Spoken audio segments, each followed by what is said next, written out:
গাইবান্ধার ফুলছড়ি উপজেলার উদাখালী ইউনিয়নে উড়িয়া গ্রামে ব্রহ্মপুত্রের ভয়াবহ ভাঙন আকার ধারণ করেছে।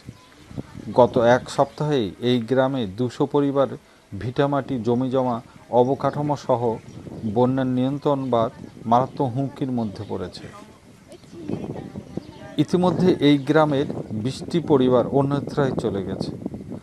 প্রায় ৩ বছর ধরে এলাকার ভাঙন অব্যাহত থাকলেও সরকারিভাবে ভাঙন রোধের কার্যকর কোনো ব্যবস্থাই নেওয়া হয়নি। এই প্রসঙ্গে এলাকার বাসিন্দা আব্দুর রজিক জানান, বর্তমান সংসদ সদস্য অ্যাডভোকেট ফজল রাব্বি মিয়া এলাকায় এসে ভোটের আগে নদী ভাঙনের ব্যবস্থা নানার কথা বললেও ভোটের পর ২-১বার এলেন, কিন্তু কোনো উদ্যোগ নেননি। কারণ ভবিষ্যতে ভাঙন মাস আরও আছে। বর্তমানে তো আজকে আষাঢ় বোধহয় শুরু, তাই না?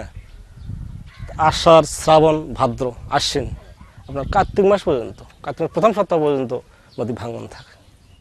আমরা বসবাস বহুদিন থেকে করি, জন্ম তো আমাদের এখানে, এই বাড়িতে আমার জন্ম।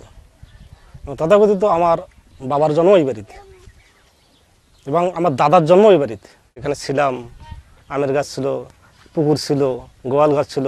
সেই জিনিসটা হয়তো অধিবাসন নাও হতে পারে, তাই না? ওই জিনিসগুলো তো ফেরত পাওয়া যাবে না। এখানে যে মানচিত্রটা ছিল, দেখে আসবে, ফেরত আসবে না, আসবে না। কাজ হয়েছিল, বস্তার কাজ, রেজাল্ট আসেনি। কাজ যেটা করতে হবে সেটা তো হবে আপনার স্থায়ীভাবে কাজ করতে, বোল্ডার, সিসি ব্লক, গ্রোয়িং, সেগুলো করা হয়নি।